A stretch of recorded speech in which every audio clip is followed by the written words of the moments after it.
네. 이제 우리들이 입을 열어서 이야기를 할 차례입니다. 저는 오늘 우리 김웅재 형제의 담화를 들었다가 갑자기 이런 생각이 들었습니다. 최근에 김용옥이 어떤 강의를 들었는데 그 사람이 책을 썼대요. 근데 책을 썼는데 나는 예수다. 제목이 그거라고 그럽니다. 그러니까 지금 오늘 베드로의 이야기를 1인칭화해서 표현했는데 그 참 어려운 거거든요. 근데 예수를 1인칭화해서 그렇게 한 것은 자기가 처음이라고 그런 얘기를 하더라고요. 1인칭화 한다는 거 정말 쉽지 않은 건데 오늘 그렇게 말씀을 해주셨습니다. 고맙습니다. 우리 정영민 형제 마이크 켜셨네? 예, 네, 시편 성서를 틀면서 마이크가 켜져 있었네요. 우리 김웅재 형제님, 시몬 베드로, 저도 사실은 예수께서 너는 이제 베드로라 하겠다라고 하셨지만 요한복음 21장에는 여전히 부활하셔서 그를 요한의 아들 시몬아라고 부르셨는데 저는 집중해 본 적이 없었습니다. 그러나 오늘 김웅재 형제님께서 예수께서 베드로라고 불러주지 않았던 의도적인 이유가 뭐였을까라는 아주 심각한 화두를 우리에게 던져주셨습니다. 그런데 결국은 그 이야기는 우리 김웅재 사제님의 본인이 가장 좋아했던 친구, 신약 성서에 나오는 친구 사이먼이라는 동일한 이름을 가지고 자신의 삶에 대한 또 자신의 아픔에 대한 이야기를 기탄 없이 나눠주셔서 너무 감사했습니다. 저는 장로교 목사로서 우리 김웅재 형제께서 살아오시며 그 무거운 돌덩어리를 그저 혼자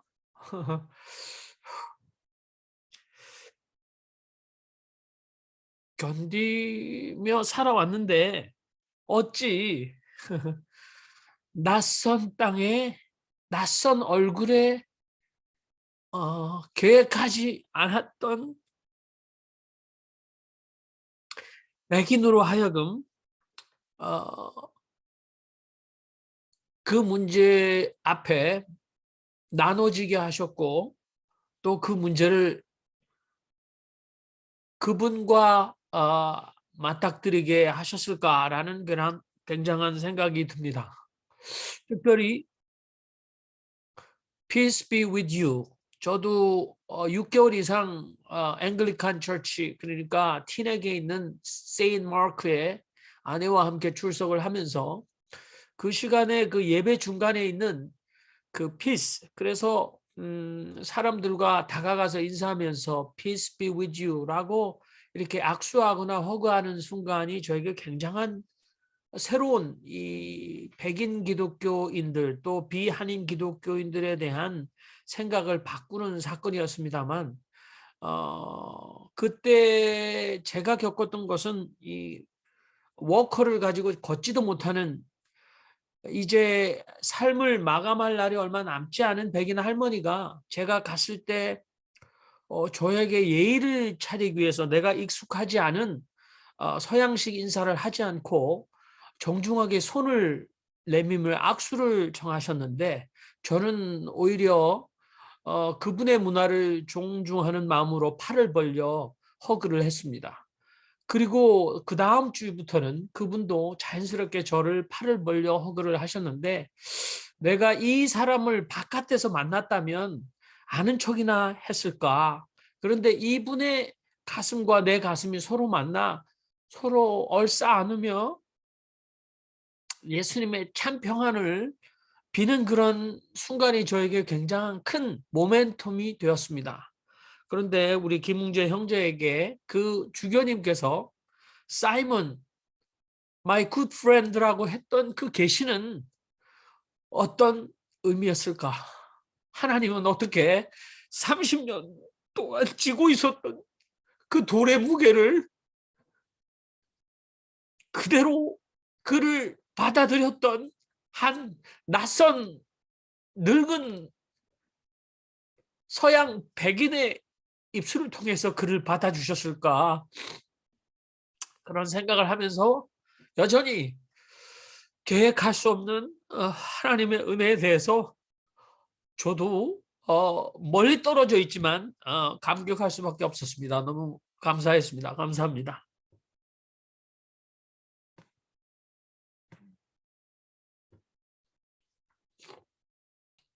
예, 또 다른 견해 의견 뭐 있으신 분 주세요?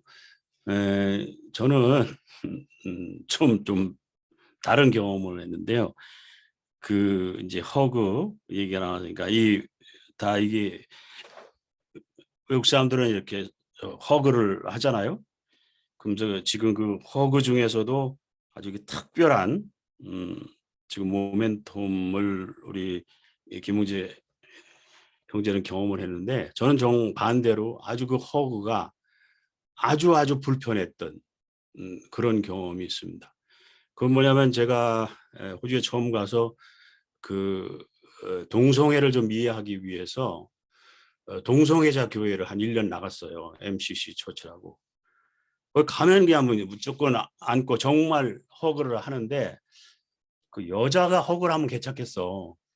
근데 이런 그냥 덩치가 큰 그 백인들이 남자들이 안고 그냥 허그를 하고 양쪽 볼에다가 이렇게 대고 하는데, 그거 참 저는 참 괴롭더라고요. 그건 그 사람들은 어떤 깊은 자기들끼리의 동질감이 있거든요. 특히 그 성찬식 할 때 보면은 심각해요. 우리들 보통 교회에서 하는 그런 성찬식은 좀 드라이 하잖아요. 근데 그분들은 예배 때마다 성찬을 하는데, 그 자기들은 이 사회에서 아주 소수 아니에요. 비록 백인 사회에서도 그것들이 소수, 그 소수자들끼리의 그 성찬을 하는 그 성찬을 얼마나 그 거룩하고 무게가 있고 그런지 몰라요. 그렇게 하고 난 다음에 또 그렇게 허그를 하는 겁니다. 그러니까 굉장히 그 의미가 있죠. 근데 저는 동성애자가 아니고, 근데 백인 남자가 그렇게 끌어안고 허그하는데 저는 굉장히 좀 거북스러운 그런 거를 느꼈었어요. 예, 이상한 잡소리였습니다. 자, 우리 마음을 우리 박정희 제가 형제님도 말씀드릴까요? 예, 네. 하셨어요. 우선 매주 이렇게 우리 공동체 형제 자매님들 이렇게 한 번씩 뵙는 게 저는 너무나 좋습니다. 또 문영훈 형제님 오늘도 그 좋은 찬양 들려주셔가지고 은혜를 많이 받았습니다. 먼저 그 김웅재 형제님 질문 하나 드려도 되나요? 예, 하셔요. 예. 베드로가 정말 평생 치킨 안 먹었습니까? 그건 제 생각입니다. 그 치킨 트라우마가 있었을 것 같아서요. 저는 예. 아까 그 말씀하시는데 속으로 빵 터졌습니다. 이게 왜 그렇게 생각할 수 있냐면 1인 칭화했을 때. 네, 일인 아주 칭화했을 때 재밌었습니다. 그러시죠. 그 부분이 너무 재밌었고, 저래도 치킨 아마 양계장 근처도 안 갈 것 같아요. 오늘 참 뭐 늘 느끼는 겁니다. 우리 김웅재 형제님 담화는 제가 들을 때마다 듣고 나면은 마음이 따뜻해져요. 이거 무슨 뭐 거기에 하나의 무슨 수식어도 없고 그냥 진솔한 그 마음을 담아낸 말씀을 해주시니까 뭐 제가 그냥 승복을 하게 됩니다. 제가 그냥 같이 공감하게 되고, 오늘도 내용 중에 뭐 베드로가 얼마나 괴로웠겠습니까? 예수님을 3번이나 부인하고 진짜 예수님 얼굴 뵐 면목도 없고, 그래서 이제 바닷가로 다시 돌아가서 에이 고기나 잡아야겠다 그러고 이제 밤새 그물을 던졌는데 뭐 한 마리 안 나오죠. 그 부분을 볼 때 그래, 베드로는 밤새 던져도 안 나왔지만 어떨 때 보면 우리의 삶이라는 게 평생 뭘 던져도 안 될 때가 있거든요. 이게 뭐 밤새는 정도가 아니라 이건 이거 해도 안 되고 저거 해도 안 되고 뭐 이거 해도 특별히 뭐 빛나는 것도 없고 뭐 뭘 한 것 같지도 않고 한다고 열심히 했지만 별로 얻은 것도 없고 헛일한 것 같고 참 그런 공허함 또는 좌절 또는 안타까움 미련 뭐 이런 복합된 또 하나님 앞에 또 바르게 살지 못하는 그런 죄송함 이런 것들이 아주 누구나 우리 인생에 그런 게 있지 않겠습니까? 그럴 때 그래도 그 마치 베드로에게 다가와 주신 예수님처럼 우리에게도 순간들이 예수님이 우리에게 다가와 주시는 그런 순간들이 가장 큰 위로가 되지 않나. 오늘 그 귀한 담화의 말씀을 들으면서 그런 생각을 했습니다. 거듭 감사드립니다. 감사합니다. 예, 언론의 자유가 있습니다. 자, 뭐 하실 말씀들 없으세요? 없으시면 또 제가 하나 에피소드 하나를 좀 소개해 드릴게요. 전 오늘 그 본문을 볼 때마다 무슨 생각이 드냐면 그 153마리 고기가 하필이면 왜 153마리였느냐라고 하는 거에 대한 이야기입니다. 이건 제가 한 60년 전에 들은 얘기인데 제가 고등학교 아마 1학년쯤 됐을 때인데 저는 그 교회를 그 당시도 좀 삐딱했는지 일부 학생 예배를 드리고서 이분은 제가 나가는 교회에 예배를 드리지 않고 그 앞에 있는 경동교회를 가서 예배를 드렸어요. 근데 그때 그 경동교회에 강원영 목사님이 있을 때인데 그날 제가 갔던 날 어떤 그 서양 신부가 와서 설교를 하더라고요. 그냥 신부인데 정교회 계통의 신부였어요. 그런 이상한 복장을 한 신부가 키 큰 신부가 와서 이 본문을 가지고 얘기를 하면서 왜 기억이 남냐면 그 153마리의 뜻에 대해서 뭐 설명을 하는데 그 사람이 그때 그런 얘기를 했어요. 뭐 그게 맞는지 안 맞는지 뭐 60년 전에 정보니까 뭐 틀릴 수 있겠지만 그 갈릴리 호숫가에 있는 고기가 종류가 153종류였다는 거예요. 그래서 거기 그 종류를 다 잡았다는 거예요. 그러면서 우리가 뭐 온 세계에 뭐 이렇게 다 온 세계를 다 그게 포함하는 의미다. 그래서 온 세계에 복음을 전해야 되는 의미다. 뭐 그런 뜻으로 얘기했던 기억이 나네요. 뭐 진짜 그거 한번 관심 있는 분은 연구해 보시고 153이 어떤 숫자가 의미가 있는지. 예. 그 박정희 형제가 마이키를 킬락말락 하는 것 같은 제가 심정이 듭니다. 오늘 보니까 제가 예, 큰 감사합니다. 화면으로 보고 있거든요. 예, 감사합니다. 저도 이럭저럭 이제 이민 생활 그 연수가 되니까 그 또 이사도 여러 번 하고 그래서 뭐 캐나다 교회, 미국 교회를 다닌 적이 여러 군데 다녔는데 여기 이제 서양 사람들 교회가 이제 다 망해간다고 그러잖아요. 그 이민 교회는 이제 부흥하고. 근데 그게 망해가서 그런지 그 남아있는 사람들의 그 진지함이나 그런 면은 정말 그 참 부럽고 존경스러운 그런 면이 많이 있어요. 여기 성공회도 그렇고 연합교회도 그렇고 뭐 침례교회도 제가 다녀보고 했는데 그런 느낌을 해서 아 저런 건 참 배웠으면 좋겠다. 그런 느낌이 있고 특히 이제 그 모르는 사람 나 같은 사람 이제 뭐 처음 아는 사람 뭐 잠시 지나가는 사람 이런 사람들에 대한 그 환대가 정말 그 무슨 가식이 아니라 따뜻하게 다가오는 그런 면을 많이 느꼈습니다. 그래서 이런 게 정말 교회가 아닐까 그런 생각들을 많이 했어요. 또 우리 이민교회 같은 경우에는 굉장히 좀 역동적인 면이 많지만 사실 비본질적인 거 갖고 너무 에너지 쓰고 뭐 그 수고는 많이 하는데 왜 이러지 하는 생각이 들 때도 있고요.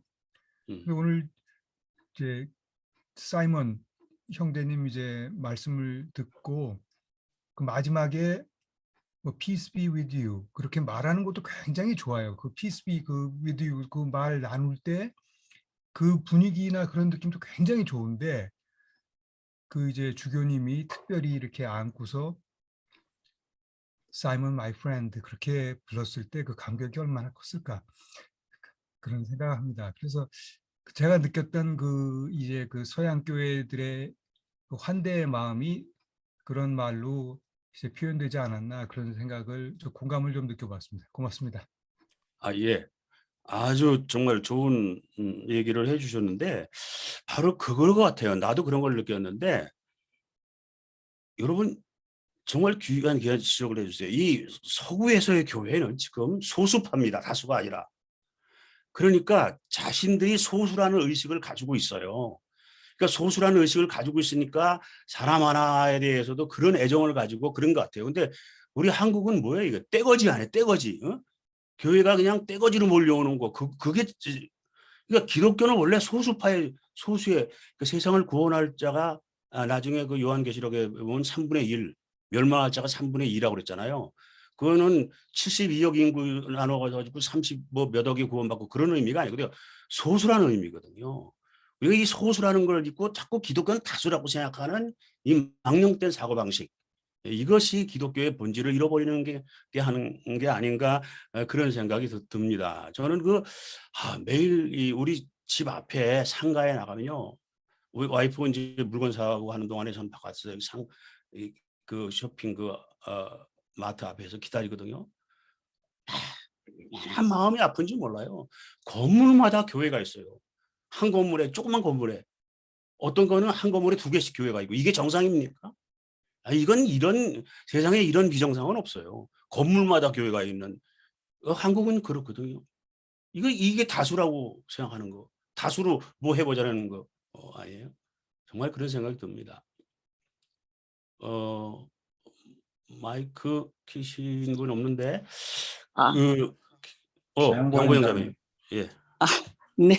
제가 교회 얘기하니까 조금 말하고 싶어서 얘기하는데요. 요새 느낀 건데 저는 이제 맨하탄에서 40년을 살았거든요. 뉴욕에서. 근데 이제 맨 처음에 와서는 제가 그 이승만 대통령이 세운 교회에 콜롬비아 앞에 있는 그 교회에 한 20년을 다녔어요. 그리고 거기서 다니다가 이제 제가 이제 딴 데로 옮기고 이제 미국 교회도 가고 뭐고 그랬는데 미국 교회 가서 들은 거는 내가 처음에 들은 거는 너 본어겐 했느냐 그걸 물어보더라고요. 그걸 물어보는 사람이 많았어요. 그래서 미국 교회에서는 굉장히 내가 또 아주 굉장히 신실한 교회를 다녔기 때문에 그걸 갖다가 물어보는 거가 있어서 굉장히 좋았고 그때 내가 또 막 본어겐 돼가지고 막 갔을 때니까 그때 좋았고 그걸 얘기하려는 게 아니라 이제 또 제가 한국 교회 그 이승만 대통령이 다녔던 교회의 그 생태하고 지금 내가 느낀 거예요. 그때 이제 교인들이 그때 그러니까 그 이승만 대통령이 다녔던 교회니까 콜롬비아가 아주 맨하탄에 사는 사람이 아니라 그 당시에는 다 외지에 있는데 맨하탄까지 꼭 오는 거예요. 일요일 날. 근데 이제 그 사람들이 어떤 종류의 사람들이냐면 초기에 유학한 사람들 1960년대에 유학생들인데 그 교회에서 많이 결혼하고 이제 한국에서 결혼한 부부들이 많은데 어떤 거냐면 거진 학벌이 80%가 서울대학교 나오고 여자들은 거진 한 70%가 이대 정도 나오고 그랬어요. 근데 이제 그 사람들이 내가 뭐를 얘기하려면 요새 내가 깨달은 건데 그 사람들의 집안이 다 정략 결혼을 해가지고 왔는데 옛날에 그 서울의 그 박정희 시대의 장관 그 군인들의 애들들 있잖아요. 높은 사람들의 애들. 그래서 그 사람들의 그 누구누구의 아들들이 많았어요. 아들, 딸들. 근데 집집마다 이제 맨날 우리가 이제 그 교회가 한 100몇 명 되니까 그걸 갖다가 무슨 파티를 많이 해요. 항상 주일날은 집집마다 돌아다니면서 파티를 하는데 그 집들이 그 사는 규모가 어마어마해요. 굉장히 하여튼 나쁜 집을 한 번도 안 가봤으니까. 근데 그렇게 다 잘 사는데 내가 지금 뭐가 비교가 되냐. 요새 내가 맨하탄에 이제 새로운 교회들, 그게 이제 온누리 교회에서 이제 이렇게 막 부흥해갖고 젊은 애들이 많이 가요. 그래서 제가 그 교회를 갔더니 그 6개가 그 목사님이 6분이시더라고요. 목사님이 6분인데 6분이 모두 다 한국의 목사님 아들이에요. 자제분들이에요. 그래서 내가 너무 그날 내가 간 날 마침 부목사가 설교를 해가지고 갔는데 그 부목사님도 이렇게 다른 교회, 우리가 조그만 교회, 그냥 보통 교회, 큰 우리 이민 교회에 부목사님 하면 부목사님 생활이 좀 힘들잖아요. 부목사님이니까. 근데 이분은 부목사인데도 불구하고 굉장히 목사님의 같이 이게 생활하는 게 목사님 같지가 않고 뭐 굉장히 얼굴도 굉장히 막 재벌 아들 같이 생기셨어. 목사님들 아들들이나 목사님들이. 그래가지고선 굉장히 뭐 헌금도 엄청 나오고 교회를 갖다 뭐 몇 불을 해가지고 맨하탄에서 여러 곳에서 또 저기 저걸 보더라고요. 예배를 보는데 그래서 제가 뭐 깨달았냐면은 맨하탄에 있는 교회들이 옛날에는 이제 목사님 애들들은 별로 없고 다 정치가 뭐 이런 사람들의 애들이 많고 그때 서울대학교 나오고 근데 60년대 유학 올 정도면 우리나라에서 굉장히 상류 클래스잖아요. 그때 이제 그런 사람들의 애들이지만 요새 여기에 이제 맨하탄에 있는 큰 교회들은 보니까 다 목사님들 자제분들이 목사가 돼가지고 말도 또 그렇게 잘해요. 근데 말이 이제 잘하는 건 좋은데 근데 굉장히 비즈니스화 하더라고요. 11조를 굉장히 강조하면서 11조를 꼭 내야지만 이제 니네가 축복을 받을 수가 있다. 이런 식을 많이 해가지고 근데 이제 거기 나오는 애들도 이렇게 보니까 굉장히 이제 한국에서 다 무슨 집 애들들이 많지. 다 맨하탄에 사는 애들이 거의 다니까.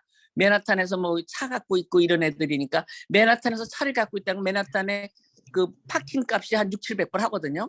그러니까 그걸 갖다 갖고 있는 정도면은 애들이 근데 목사님도 또 갖고 있어요. 목사님도 뭐 스키만 타러 다니시고 굉장히 부하게 사시더라고요. 그래서 내가 이렇게 한국에서 그 정치가 애들 목사님의 자녀분들이 미국을 또 통과해서 가는 데니까 미국에서 꼭 살아봐야 되니까 젊은 애들이 뉴욕에서 그러니까 제가 그 교회가 이렇게 맨하탄 교회가 이렇다고 좀 사정을 말씀드리는 겁니다. 옛날 교회가 지금 생각이 나는 거 가보니까요.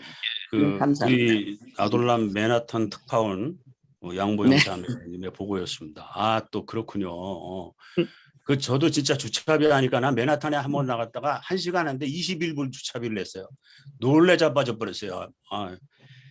예. 요새는 50불 내는 건 다 보통이에요. 보통 50불이에요. 기절할 뻔해. 역시 그 어떤 그 계층이 모이는 세계 최고의 중심가 맨하탄에 그러니까 한국에 그 정치가 애들, 목사님들 애들이 다 와 있다고요. 돈 잘 쓰는 애들은 목사님 애들하고 정치가 애들. 여러분 잘 기억하십시오. 그래서 다음에 투표할 때 참고하시기 바랍니다. 네, 다 국민의힘당 쪽입니다. 국민의힘당 쪽에 장관들하고. 그렇지, 양보영 자매의 입에서 그 얘기가 안 나오고. 말씀 좀 드리겠습니까? 예, 박 선배님이 먼저 마이크 키신 것 같은데 잠깐만 기다려요. 예, 박 선배님 마이크. 원래 임원 형제님이었는데요. 제가 먼저 말씀 좀 그래요? 드리겠습니다. 그럼 임원 형제 먼저 하세요. 또 손님 올지 모르니까 빨리 얘기해. 손님 잠깐 문 잠갔는데 손님이 1, 2분 참는데 그 이상은 안 참더라고요. 예. 저 오늘 말씀드리면서 그런 생각이 들었어요. 우리가 성서를 쓴다면 성서 기자가 돼서 어떤 내용의 스토리를 쓸까라고 생각했을 때 김웅재 형제님이 말씀하신 그런 이야기가 과거 성서 기자들이 뭐 남의 이야기든 아니면 들은 이야기든 경험한 이야기든 성서를 썼잖아요. 그렇게 성서를 쓸 수 있지 않을까라는 생각이 들었고요. 오늘은 여운을 조금 남기고 싶어서 이상이고요. 마지막에 이제 사이먼 마이 굿 프렌드 이상입니다. 손님 온 거 아니야? 빨리 끝내는 거 보니까. 아니에요. 오늘 여운을 남기고 싶어서. 여운입니다. 손님 와서 빨리 끊는 줄 알았어요. 아닙니다. 선배님. 예, 저는 짧게 이렇게 소감을 얘기하겠습니다. 제가 이제 기성교회 다니면서 어떤 면에서는 웅재 형제님이 하나님한테 매달렸었고 거기에 대해서 어떤 답을 얻으려고 그렇게 노력을 하고 눈물 흘리면서 이렇게 목사 생활을 하면서 했었었는데도 불구하고 하나님께서는 어떤 응답을 주시지 않는 그런 모습을 저는 받았어요. 그래서 제가 이제 그 교회 생활을 하면서 친구들 같이 모임 생활을 하는 애들은 다 하나님의 음성을 들었다고 얘기를 해요. 나 하나님한테 이런 음성을 들어서 나는 이렇게 하고 있다. 하나님 이렇게 하셨다. 이런 얘기를 막 들었거든요. 근데 저는 같이 모임 생활하면서 그런 음성이 들리지를 않는 거예요. 저는 솔직히.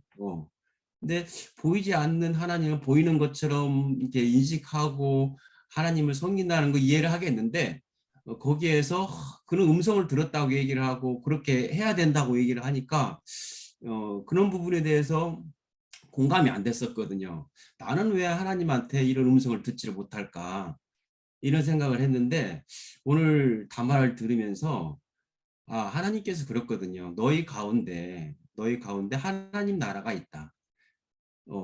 이 사제님의 그런 한마디, my good friend, 이것이 하나님이 웅경제님 가운데 계셔서 그 말씀을 해주시는 것이다.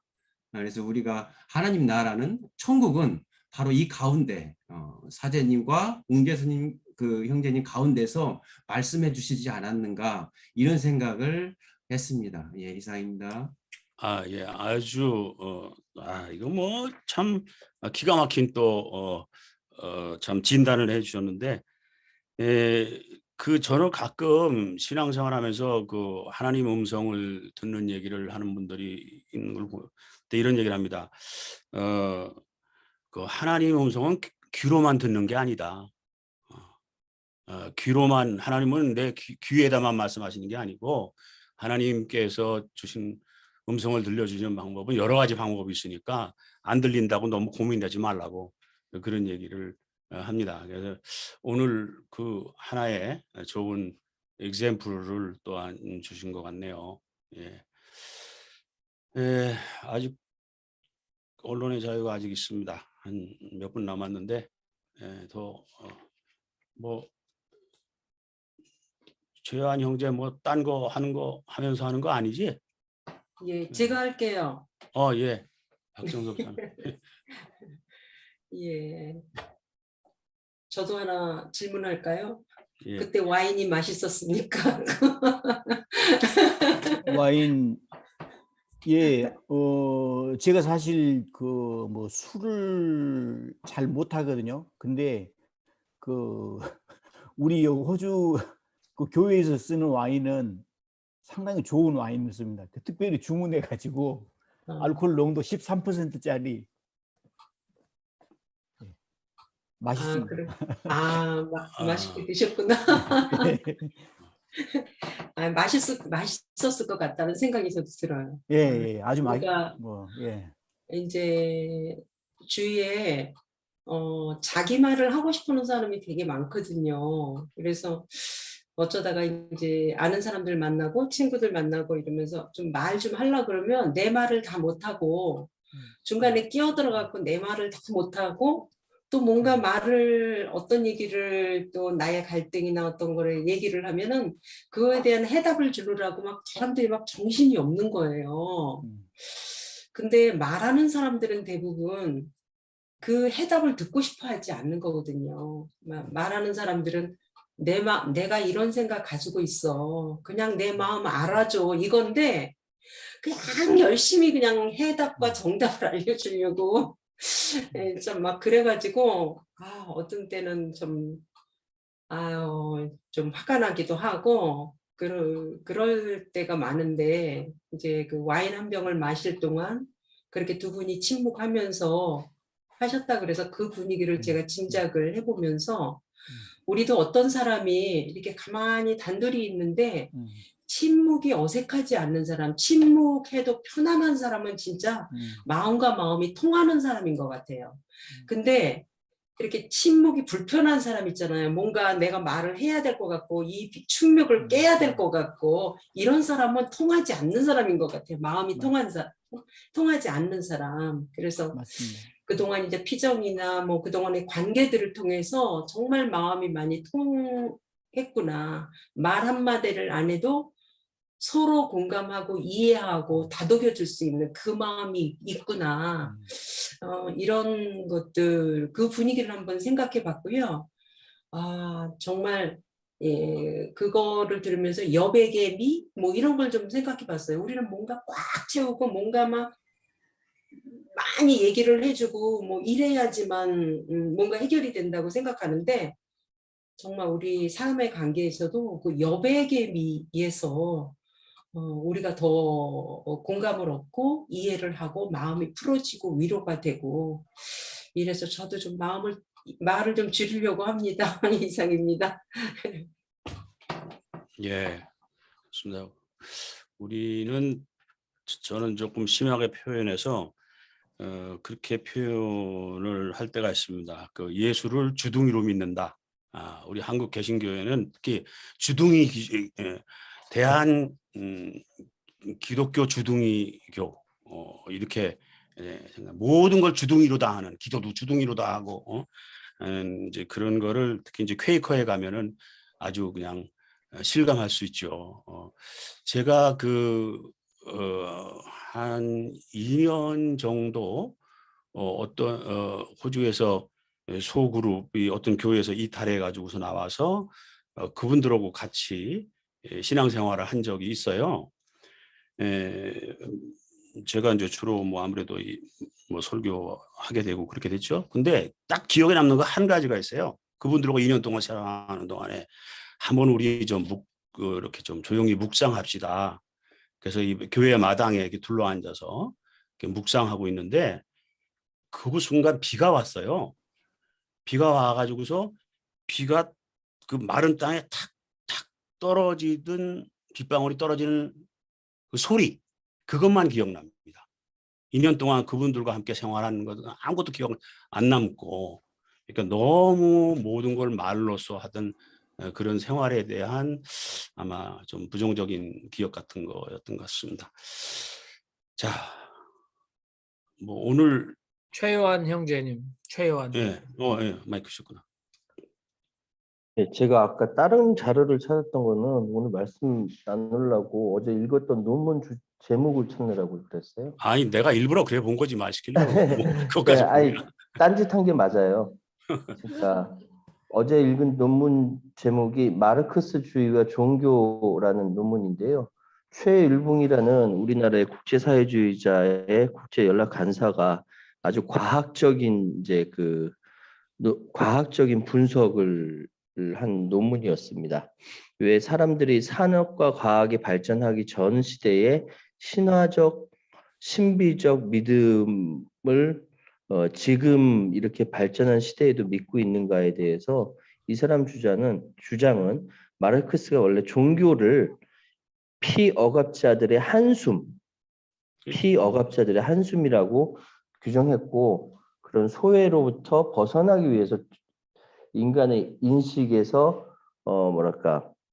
만들어낸 자기 자신의 허상으로서의 하느님, 신을 만들어냈다. 뭐 학생은 그렇게 이야기했다고 하는데, 이 주장이 틀린 건 뭐냐면 지금 현실을 봐도 피억압자들의 한숨이 아니라 억압자들의 자랑이 돼버린 거예요.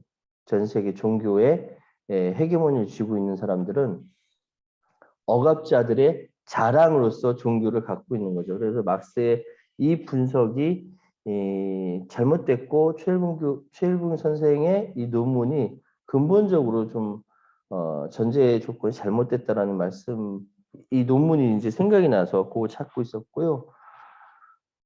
저는 하나님 말씀을 계속 들으려고 지금까지 목소리를 한번 듣고 싶어서 지금까지 노력해봤는데 한 번도 이렇게 들려줘 본 적 없고, 그렇게 힘든데도 없었어요. 그 섭섭해 하나님한테. 그런데 이제 나중에 깨달은 거는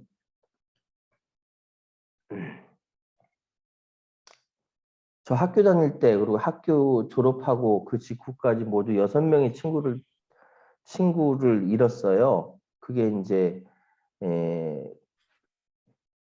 과정에서 이렇게 잃은 친구도 있고, 중간에 후배인데 군대에 갔더니만 석 달 만에 돌아온 친구도 있고, 변사체로 돌아온 경우도 있고, 그렇게 열심히 운동했던 친구들이 휴유증 때문에 학교를 졸업하고 사업한다고 해놓고서 뭐 갑자기 이렇게 스스로 목숨을 끊는 사례도 있고 해서 모두 합쳐보니까 6명이더라고요. 제가 왜 하나님 목소리에서 그 친구들 목소리를 얘기하냐면은 그 6명의 친구들이 저한테는 하나님의 목소리였습니다. 제가 생애 살아가면서 생각나게 하는 이상입니다.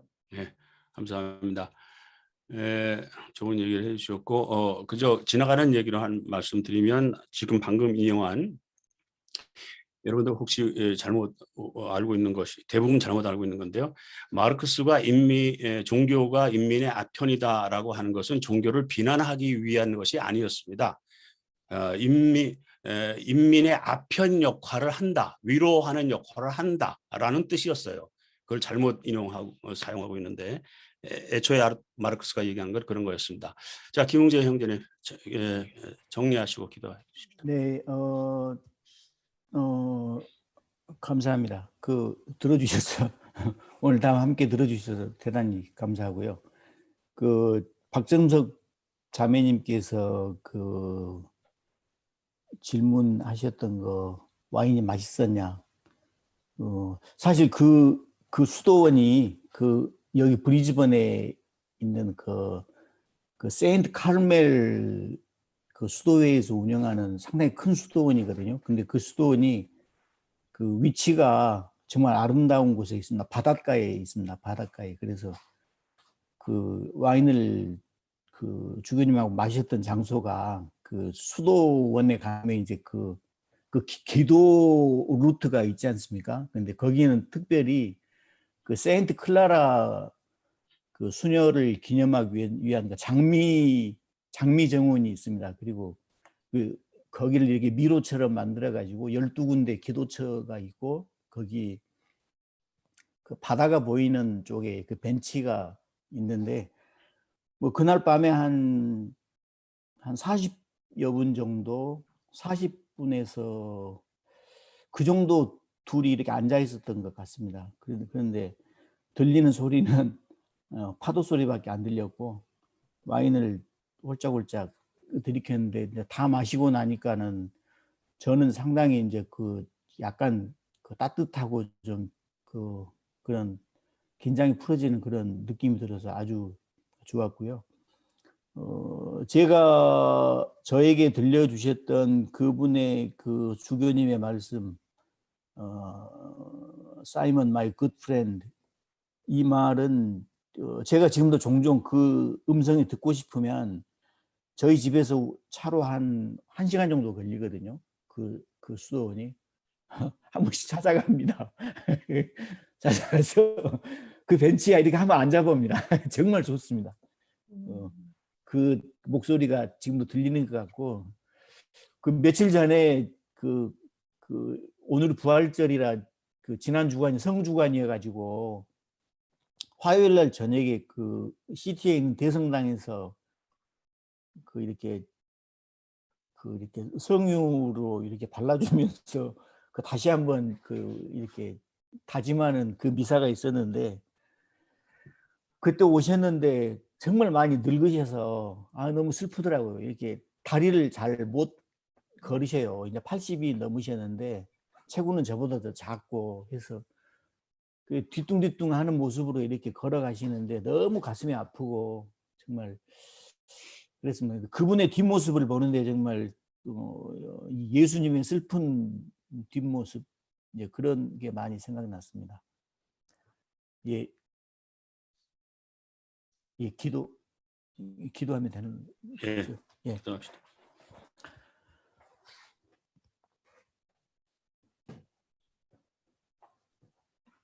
부활하신 주님께서 우리에게 희망을 주시고 새로운 용기를 주시기를 원합니다. 나의 마음속에 있는 나의 거울, 너무 많은 금이가 있고 종이 테이프로 붙여놓았지만 몇 조각은 떨어져 나가고 너덜너덜 돼 있는 그 거울 속에 비친 우리의 갈라진 모습들 그대로를 인정하고 받아들이는 용기를 주시기를 원합니다. 주님은 우리의 친구가 됨을 감사드립니다. 우리 주 예수 그리스도의 이름으로 기도드렸습니다. 아멘. 아멘.